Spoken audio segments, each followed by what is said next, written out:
ሰበር ዜና ህወሓት ዶክተር ደብረጽዮንን የክልሉ ፕሬዝዳንት አድርጎ ሾመ። አቶ ጌታቸው ረዳ በበኩላቸው ቅንጫ መራት ሲሉ ሹመቱን አጣጥለውታል። ጄኔራል ታደሰ ወረደ በበኩላቸው ቁልፍ አላስረክብም ሲሉ ተደምጠዋል። በፋይናንስ ቴክኖሎጂ ማጭበርበር ወንጀል የተጠረጠሩት አርቲስቶችና ግብረ አባሮቻቸው ነገ በይፋ ክስ ይመሰረትባቸዋል ሲል ፖሊስ አስታወቀ። ፕሬዝዳንት ትራምፕ በኢራን ላይ የነበረውን የባህር ላይ ዘመቻ ሙሉ በሙሉ አቋረጡ። የኢራን የውጭ ጉዳይ ሚኒስትር አባስ አርግቼ ቤጂንግ ገቡ። የእስራኤል ጦር በደቡብ ሊባኖስ 12 መንደሮች ላይ አዲስ የግዳጅ መፈናቀል አወጀ። የተኩስ አቁሙ በተግባር የመፍረስ አደጋ ውስጥ ገብቷል ተባለ። አሜሪካ ለዩክሬን የ$373 ሚሊዮን የረጅም ርቀት ሚሳኤል ሽያጭ አጸደቀች። ቱርክ እጅግ ፈጣን የሆነውን ይልድሪም ሃን ሃይፐርሶኒክ ሚሳኤል ይፋ አደረገች። አሜሪካ በኤርትራ ላይ የጣለችውን ማዕቀብ ልታነሳ ነው ተባለ። የኢትዮጵያ ኦርቶዶክስ ተዋሕዶ ቤተ ክርስቲያን የርክበ ካህናት ቅዱስ ሲኖዶስ ጉባኤ ዛሬ ተጀመረ። ፓትርያርኩ ለሀገራዊ ሰላም ወሳኝ መልእክት አስተላለፉ።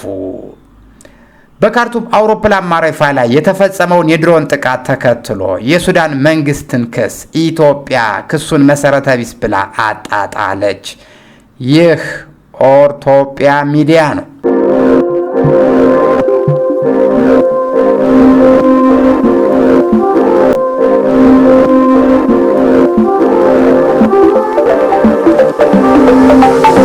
ሰላም ጤና ይስጥልን ክቡራንና ክቡራት የኦርቶጵያ ሚዲያ ተከታታዮች፣ በየዕለቱ ትኩስና ወቅታዊ ዓለም አቀፍ የፖለቲካና ቢዝነስ ፈጠራና ቴክኖሎጂ፣ ሃይማኖታዊ ኩነቶችን፣ መዝናኛ እንዲሁም ታሪካዊ ክንዋኔዎችንና ዜናዎችን እናቀርባለን። በየጊዜው አዳዲስ መረጃዎችን ለመከታተል ቀድመው እንዲደርሶ ሳብስክራይብ እንዲያደርጉ በመጠቆም መረጃዎቹ ለወዳጅ ዘመዶ እንዲደርስ ሼር ያድርጉ። ቪዲዮውንም ላይክ እንዲሁም መጋቢ አስተያየቶን እንዲያስቀምጡልን በማለት ወደ ዕለቱ ዝርዝር ጉዳይ እናልፋለን።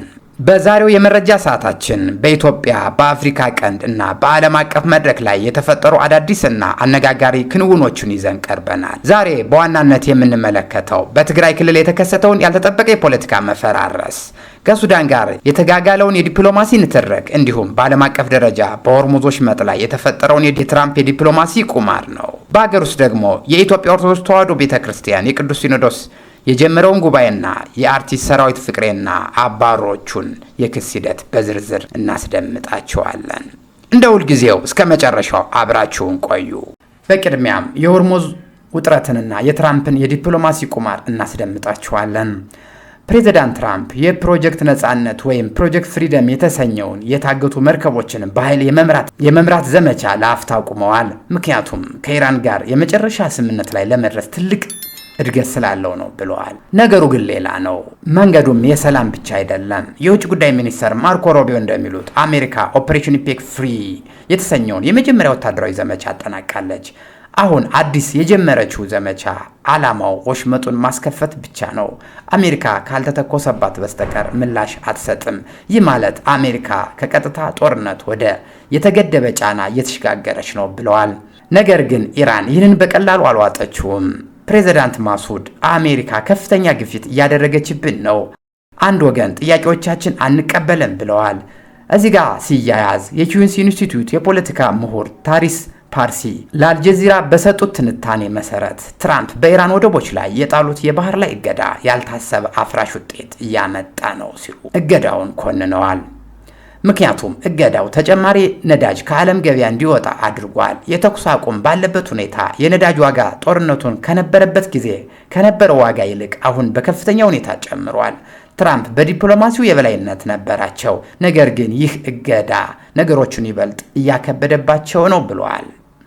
ይህ በእንዲህ እንዳለ መረጃችን ከመካከለኛው ምስራቅ ጥቂት ወጣ አድርገን ወደ ሌሎች የዓለም ክፍሎች ስንወስዳችሁ አሜሪካ ለዩክሬን ከ1500 በላይ ረጅም ርቀት ተወንጫፊ የጂዲኤም ቦምቦችና ወታደራዊ ቁሳቁሶችን እንዲሸጡ አጽድቃለች። የስምምነቱ ዋጋም $373.6 ሚሊዮን ነው። አሜሪካ ይህ ሽያጭ በአካባቢው ያለውን የወታደራዊ ኃይል ሚዛን አያናጋም ብላለች። በሌላ በኩል ቱርክ አዲስና እጅግ ፈጣን ሃይፐርሶኒክ ባለስቲክ ሚሳኤል ይፋ አድርጋለች። ይልድሪም ሃን የተሰኘው ይህ ሚሳኤል ከድምፅ ፍጥነት በ5 እጥፍ ይፈጥናል። እስከ 6000 ኪሎ ሜትር ሊያካልል ይችላል። ይህ ሚሳኤል ከራዳር እይታ ውጭ መሆኑና ተመትቶ እንዳይወድቅ የማድረግ አቅሙ ደግሞ እጽብ ድንቅ አስብሎታል። ይህ በኔቶ እና በአካባቢው የኃይል ሚዛን ላይ ትልቅ ተጽዕኖ እንደሚያመጣ ይጠበቃል። ይህ በእንዲህ እንዳለ በኢራን ቴህራን አቅራቢያ በሚገኘው የንግድ ማዕከል ላይ በተነሳ እሳት 8 ሰዎች ሙተዋል። በቻይና ደግሞ በርችት ፋብሪካ ፍንዳታ የ26 ሰዎች ሕይወት አልፈዋል። የቻይናው ፕሬዝዳንት ጥፋተኞች ላይ ሕጋዊ እርምጃ እንዲወሰድ በአጽንኦት አሳስበዋል። በመቀጠልም የቻይናን አዲሱን ሚናና የሊባኖሱን ደካማ የተኩስ አቁም እናስደምጣቸዋለን። ጦርነቱ ከተጀመረ ወዲህ ለመጀመሪያ ጊዜ የኢራኑ የውጭ ጉዳይ ሚኒስትር አባስ አርግቼ ቤጂንግ ገብተዋል። ይህ በጣም ትልቅ እርምጃ ነው። ቻይና የኢራንን የቅርብ አጋርና የድፍድፍ ዘይት ትልቋ ገዥ ናት። ሚኒስተሩ ከቻይና አቻቸው ጋር ሲወያዩ በሚቀጥለው ሳምንት ደግሞ ትራምፕ ራሳቸው ከቻይናው መሪ ጋር ቤጂንግ ውስጥ ይገናኛሉ። ቻይና ግጭቱን እንዲያቆሙ እየጠበቀች ነው። በውይይቱ ሁለት ነገሮች የበላይነት ይኖራቸዋል ተብሎ ይጠበቃል። የተኩስ አቁሙ ማስቀጠልና የሆርሙዝ ወሽመጡን መልሶ መክፈት። ነገር ግን የቻይና የሰላም ጥረት በሜዳው ላይ ባለው እውነታ እየተፈተነ ነው። በሊባኖስ ያለው የተኩስ አቁም በጣም ደካማ ነው። እስራኤል በደቡብ ሊባኖስ 12 ከተሞችና መንደሮች ላይ አዲስ የግዳጅ መፈናቀል ትዕዛዝ አውጥታለች። ነዋሪዎች ከቤታቸው ከ1 ኪሎ ሜትር ርቀት ላይ ወደ ከፍታ ቦታዎች እንዲንቀሳቀሱ ተነግሯቸዋል። የእስራኤል ጦር ይህን ያደረገው በሂዝቡላህ ተኩስ አቁም በመጣሱ ነው ብሏል። ሂዝቡላህ ደግሞ ባለፈው ቀን በእስራኤል ወታደሮች ላይ 18 የተለያዩ ጥቃቶችን አድርጊያለሁ ብሏል። በሊባኖስ ያለው ይህ ውጥረት በአሜሪካና በኢራን የሰላም ድርድር ውስጥ ቁልፍ ነጥብ ነው። ሊባኖስ ካልተረጋጋች ሆርሙዝ አይከፈትም ስትልም ኢራን በተደጋግማ ትደመጣለች። አሁን ደግሞ ወደ ቅርብ ቀጠናችን ስንመለስ ሮይተርስ እንደዘገበው አሜሪካ በኤርትራ ላይ የጣለችውን ማዕቀብ ልታነሳ መሆኗን የሚያመለክት ውስጣዊ መረጃ ደርሶናል። ትራምፕ አምባገነኑን የኤርትራ ፕሬዝዳንት ኢሳያስ አፈወርቅ ለመወዳጀት ወስኗል። እጅ ለእጅ ለመጨባበጥም ከጫፍ ደርሰዋል ተብሏል። ይህ ለምን ሆነ? ምክንያቱ ግልጽ ነው። ከኢራን ጋር ባለው ጦርነት ምክንያት የሆርሙዝ ወሽመጥ በመዘጋቱ የቀይ ባህር አስፈላጊነት ይበልጥ ጎልቷል። አሜሪካ በቀይ ባህር ላይ የበላይነት አስጠብቃ ለመቀጠል የኤርትራን ወዳጅነት ትፈልጋለች። ነገር ግን ይህ እርምጃ ለኢትዮጵያውያን ደግሞ ልዩ ትርጉም አለው። ተንታኞች እንደሚሉት የትራምፕ አስተዳደር እርምጃ ኢትዮጵያ ከኤርትራ ጋር ወደ ጦርነት እንዳትገባ መልእክት ለማስተላለፍ ያለመ ነው።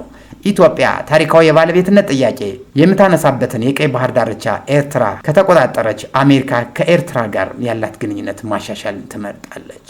ይህ ለአሜሪካ ድርብ አካድ ነው። በአንድ በኩል ከኢሳያስ ጋር ወዳጅነት መመስረት ትፈልጋለች፣ በሌላ በኩል ግን የኢሳያስ ጸረ ምዕራባውያን አቋም በሙሉ ልብ እንዲተማመኑ አያደርጋቸውም ብሏል መረጃው።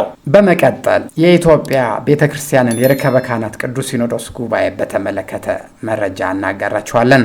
ዛሬ ሚያዝያ 28 ቀን 2018 ዓ.ም የኢትዮጵያ ኦርቶዶክስ ተዋሕዶ ቤተክርስቲያን የርክበ ካህናት ቅዱስ ሲኖዶስ ምልዕተ ጉባኤ በይፋ ተጀምሯል። ብፁዕ ወቅዱስ አቡነ ማትያስ ፓትርያርክ ርዕሰ ሊቃነ ጳጳሳት ዘኢትዮጵያ በጉባኤው መክፈቻ ላይ ባስተላለፉት መልእክት ቤተ ክርስቲያኒቱ የምትገኝበትን ወቅታዊ ሁኔታ እንዲሁም ሀገራዊ ሰላም አስመልክተው ወሳኝ ንግግር አድርገዋል። ቅዱስነታቸው ከሰላም ውጭ የሚወሰድ የትኛውም አማራጭ ለዘላቂ ሰላም አይበጅም በማለት ሁሉንም ወገን ወደ አንድነት ፍቅር እንዲመጡ ጥሪ አቅርበዋል። ይህ ጉባኤ በየዓመቱ ግንቦት ወር የሚካሄድ ሲሆን በዘንድሮ የርክበ ካህናት ጉባኤ የቤተ ክርስቲያኒቱን መንፈሳዊና አስተዳደራዊ ጉዳይ ከመቃኘት ባሻገር አሁን በሀገሪቱ እየታየ ያለውን የሰላም እጦት ስጋቶች በመገምገም ጠንካራ ውሳኔ ይተላለፋል ተብሎ ይጠበቃል። ወደ ሌላ አነጋጋሪ ጉዳይ ስንሻገር በፋይናንስ ቴክኖሎጂ ፊንቴክ ኢንቨስትመንት ማጭበርበር ወንጀል የተጠረጠሩት አርቲስት ሰራዊት ፍቅሬና ግብረ አባሮቻቸው ነገ በይፋ ክስ ይመሰረትባቸዋል ሲል ፖሊስ አስታወቀ። የምርመራው መዝገብ ተዘግቶ አቃቢ ሕግ ክሱን ለፌዴራል ከፍተኛ ፍርድ ቤት ልደታ ምድብ ችሎት ለማቅረብ ተዘጋጅቷል። በተለይ በኮምፒውተር ወንጀል አዋጅ ላይ የተመሰረተ ክስ እጅግ ከባድ እንደሆነ ለማወቅ ተችሏል። ነገ በሚካሄደው የችሎት ውሎ የተከሳሾች ክስ ይነበብላቸዋል። በዋስትና መብት ጥያቄ ላይም ፍርድ ቤቱ ቤቱ ክርክር ሰምቶ ውሳኔ እንደሚሰጥ ይጠበቃል። ጉዳዩ በኢትዮጵያ የዲጂታል ፋይናንስ ዘርፍ ላይ ትልቅ የህዝብ ትኩረት የሳበ በመሆኑ የነገው ውሎ በጉጉት እየተጠበቀ ነው። ወደ ሌላ ውጥረት ስናልፍ የአፍሪካ ቀንድ የጂኦፖለቲካዊ ውጥረትን ያለውን ወቅታዊ መረጃ እናስደምጣቸዋለን። የአፍሪካ ቀንድ የጂኦፖለቲካ እጅግ አደገኛ ምዕራፍ ላይ ደርሷል። በካርቱም አውሮፕላን ማረፊያ ላይ የተፈጸመውን የድሮን ጥቃት ተከትሎ የሱዳን መንግስት ጥቃቱን ከባህር ዳር የተነሱ ድሮኖች ናቸው በማለት ኢትዮጵያንና ኢሚሬቶችን ከመክሰሱ ይታወሳል። የኢትዮጵያ የውጭ ጉዳይ ሚኒስተር ዛሬ በሰጠው ጠንከር ያለ መግለጫ የሱዳንን ክስ መሰረተ ቢስ በማለት አጣጥሏል። ይልቁንም የሱዳን ጦር በውስጥ ግጭት ህወሓትን እንደ ቅጥረኛ ጦር እየተጠቀመ መሆኑን ይፋ አድርጓል።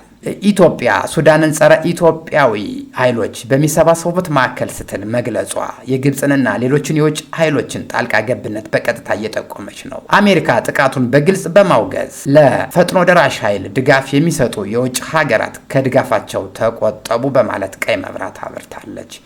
ካርቱምም የጥቃቱን ሉዓላዊነት በመጣስ ማውገዟ ቀጠና ወደ አዲስ ዲፕሎማሲያዊ ሽኩቻ እየገባ መሆኑን ያሳያል። ካርቱምም የጥቃቱን ሉዓላዊነት በመጣስ ማውገዟ ቀጠናው ወደ አዲስ ዲፕሎማሲያዊ ሽኩቻ እየገባ መሆኑን ያሳያል። ይህ የቃላት ጦርነትና ድንበር ተሻጋሪ ውንጀላ ቀጠናውን ከሰላም ድርድር ይልቅ ወደ ለየለት የውክልና ጦርነት አዘቅት እየወሰደው ይገኛል። ኢትዮጵያ ለሱዳን የሲቪል አስተዳደር ጥሪ ብታቀርብም የሁለቱ ወታደራዊ አቋም ግን በከፍተኛ ውጥረት ውስጥ ነው። በመጨረሻም ወደ ትግራይ ክልል የፖለቲካ ቀውስ ስናመራ የትግራይ ፖለቲካ ውስጥ እጅግ አወዛጋቢና ወሳኝ ክስተቶች ተስተናግደዋል። ህወሓት የክልሉን ፕሬዝዳንትና አመራሮች መርጧል። በሌላ በኩል ደግሞ የጊዜያዊ አስተዳደሩና የፌዴራል መንግስት ይህንን ህገወጥ ሲሉ ውድቅ አድርገውታል። የዛሬው ዘገባችን አዲሱ የተመረጡት አመራሮችና የአቶ ጌታቸው ረዳን ጠንከር ያለ መግለጫ እንዲሁም የጄኔራል ታደሰ ወረደን ማስጠንቀቂያ መልእክት በአንድ ላይ እናስደምጣችኋለን። ትግራይ ክልል ውስጥ የሚገኙና በብዙ ወገኖች ህገወጥ ተብሎ የሚጠራው የምክር ቤት ጉባኤ ከ3 ዓመታት በኋላ ባካሄደው ስብሰባ ዶክተር ደብረጽዮን ገብረ ሚካኤልን የክልሉ ፕሬዝዳንት አድርጎ መርጧል። የፕሪቶሪያው ሰላም ስምምነት በፌዴራል መንግስት ተጥሷል የሚል ክስ በማቅረብ ምክር ቤቱ አዲሱ ፕሬዝዳንት በአስፈጻሚው አካል ላይ አስፈላጊውን ማስተካከል እንዲያደርጉ ሙሉ ስልጣን ሰጥቷቸዋል። በስድስተኛው ዘመን ስድስተኛ መደበኛ ጉባኤ ህወሓት ዶክተር ደብረጽዮን ገብረ ሚካኤል በአብዛኛ ድምፅ የክልሉ ፕሬዝዳንት አድርጎ ሲሾም በዚሁ ስብሰባ ላይ ወይዘሮ ኪሮስ ሀጎስን አፈ ጉባኤ፣ ወይዘሮ ምረት በርሄን ደግሞ ምክትል አፈ ጉባኤ ሆነው ተሰይመዋል። ምክር ቤቱ ስራውን በይፋ የጀመረው የፕሪቶሪያ ስምምነት በፌዴራል መንግስት በኩል ተጥሷል በሚል ሲሆን አዲሱን ፕሬዝዳንትም እስከ ቀጣዩ ስብሰባ ድረስ በአስፈጻሚው አካል ላይ አስፈላጊውን ማስተካከያና ሹመት እንዲያደርግ ሙሉ ስልጣን ተሰጥቷቸዋል። ይህ እርምጃ በትግራይ ፖለቲካዊ መድረክ አዲስ ምዕራፍ የከፈተ ሲሆን ከፌዴራል መንግስት ጋር ያለው ግንኙነት ወዴት ሊያመራ እንደሚችል የብዙዎች መነጋገሪያ ሆኗል። በብሔራዊ ምርጫ ቦርድ እውቅና የተሰረዘው ህወሓት የዛሬ 6 ዓመት ለጦርነት መቀስቀስ ምክንያት ነበር የተባለው ምርጫ አካሂዶ የተመረጡ የምክር ቤት አባላት ሰብስቦ ፕሬዝዳንትንና አፈ ጉባኤን መረጠ። ምክር ቤቱ የቀድሞውን የክልሉን ፕሬዝዳንት ዶክተር ደብረጽዮን ገብረ ሚካኤልን ፕሬዝዳንት፣ ወይዘሮ ኪሮስ ሀጎስን አፈ ጉባኤ፣ ወይዘሮ ምረት በርሄን ደግሞ ምክትል አፈ ጉባኤ አድርጎ መምረጡ የትግራይ ቴሌቪዥን ዘግቧል። አሁን በስልጣን ላይ ያሉት የጊዜያዊ አስተዳደር ፕሬዝዳንት ጄኔራል ታደሰ ወረደ ቀደም ሲል በሰጡት መግለጫ ድርጊቱን የፕሪቶሪያውን ውል የሚጥስ መሆኑን ገልጸው ስልጣናቸውን እንደሚያስረክቡ ተናግረዋል።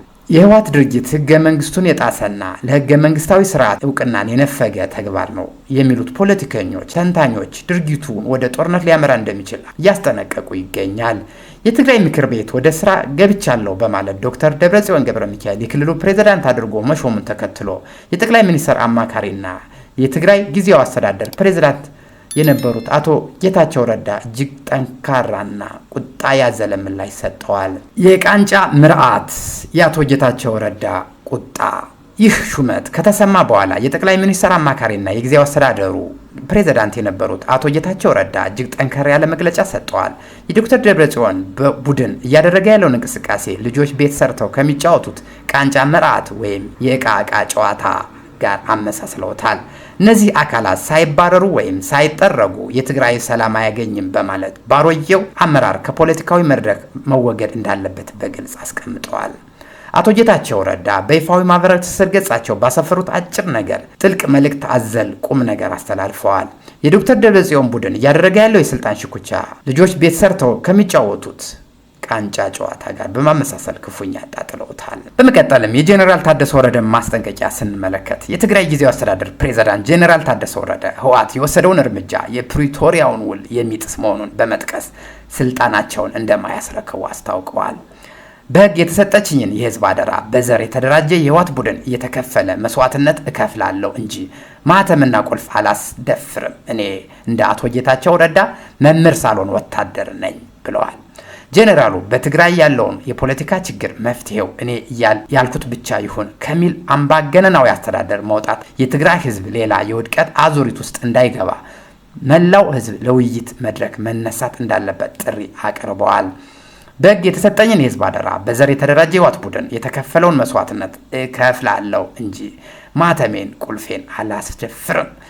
ጄኔራሉ ያስተላለፉት መልእክትም እንዲህ ሲል እናስደምጣቸዋለን። አንድ አስተሳሰብ ብቻ ይዞ ይችኑ አስተሳሰብ በጠባሳ መድረክ ወስኖ ውሳኔን ተቀበሉ ማለት የተለየ ሐሳብን ችላ ብሎ ደጋፊን ብቻ ይዞ ለመቀጠል መሞከር ተጨማሪ አደጋን ይፈጥር ይሆን እንጂ የሚፈጥረው ችግር የለም። የዚህ ችግር መፍትሄ ከማንኛውም ፖለቲካዊ መዋቅር፣ ከመንግስት፣ ከድርጅት፣ ከግለሰባዊ ስነ ስልጣን በላይ ነው። ብዙ የትግራይ ልጆች ተደራጅተው በሚገኙባት አደረጃጀት ውስጥም ሆነ እንደ ግለሰብ የራሳቸውን መፍትሄ ሐሳብ እያቀረቡ ነው። እንዲሰሙም ይፈልጋሉ። በእርግጥም ተጋሩ ከችግር የሚያወጣው መፍትሄ በመፈለግ ረገድ የምንሰበስብና አንድም የምንፈጥርበት ምቹ ሁኔታ አለ። ከዚህ ውጭ ሌላው አልሰማም ማለት እኔ ያልኩት ብቻ ይሁን የሚል አካሄድ ውጤቱ ሌላ ዙር ውድቀት እንጂ መፍትሄ ሊሆን አይችልም። ወስኛለሁ ብሎ በኃይል ለማስፈጸም መሞከር ደግሞ ክሱ የባሰ አደጋ ነው። የተለየ ሀሳብ ላላት አካል የሀሳብና የክርክር መድረክ ከመፍጠር ይልቅ ጆሮ ዳባ ልበስ ማለት፣ ጠላት አድርጎ መፈረጅ፣ ስም ማጥፋትና በውሸት ላይ የተመሰረተ የበሰበሰ ፖለቲካ ውድቀታችንን ያፋጥነን ይሆን እንጂ ጥቅም የለውም። በዚህ ጉዞ ውስጥም የሚገጥመን ውድቀት የአንድ ድርጅት ወይም የግለሰቦች ሳይሆን ዋጋ የምንከፍለውና የምንወድቀው እንደ ህዝብ ነው። አሁን ያለውን ወቅታዊ ችግር አፈታቱን እንደ ህዝብ በአንድ ሊያደርገን የሚችሉ ምቹ አጋጣሚ ቢሆኑም አሁን ያለው ልዩነትና ክፍተት እንዲሰፋ ግን ሆን ተብሎ እየተሰራ ነው። አሁን የትግራይ ህዝብ ሌላ የውድቀት አዙሪት መሸከም አይገባውም። ስለሆነም መላው የትግራይ ህዝብ በአጠቃላይ በተለይም የዚህ አደጋ ዋነኛ ሰለባ የምትሆኑት ወጣቶችና እናቶች ይህንን አደጋ ላይ የሚጥልንን ብልሃት የጎደለውን ውሳኔ ሙሉ በሙሉ ወደ አደጋና መበታተን ከመግባታችን በፊት እንድታስቆሙት ለዚህ አጭር የሽግግር ወቅት የሚሆን የተለያዩ አማራጮች የተወጣጣ የተሻለ ሀሳብ የሚመነጭባት የውይይት መድረክ እንዲፈጠር የበኩላችን ጥረትን እንድታደርጉ ጥሪ አቀርባለሁ ይላል ብሎ አስቀምጧል ጄኔራል ታደሰ ወረደ ተስፋዬ የትግራይ ጊዜያዊ አስተዳደር ጊዜያዊ ፕሬዝዳንት። እንግዲህ ለዛሬ የተከታተልናቸው የዜናና የትንታኔ መረጃዎች እነዚህን ይመስሉ ነበር። በሆርሙዝ ወሽመጥ እስከ አፍሪካ ቀንድ ከኢትዮጵያ ሀገራዊ ጉዳይ እስከ ዓለም አቀፍ ክንውኖች ድረስ የነበሩንን ዋና ዋና ዜናዎችን አቅርበንላቸዋል። ስለነበረ ቆይታና ስለሰጣችሁን ትኩረት ከልብ እናመሰግናለን። በሌላ ሰዓትና በሌላ የዜና ፕሮግራም እስከምንገናኝ ድረስ ሰላም ለሀገራችን፣ ሰላም ለዓለማችን ይሁን። ሰብስክራይብ፣ ላይክ፣ ኮሜንትና ሸር ማድረጎንም እንዳትረሱ። ቸር ቆዩ። ኦርቶጵያ የሁሉም ሚዲያ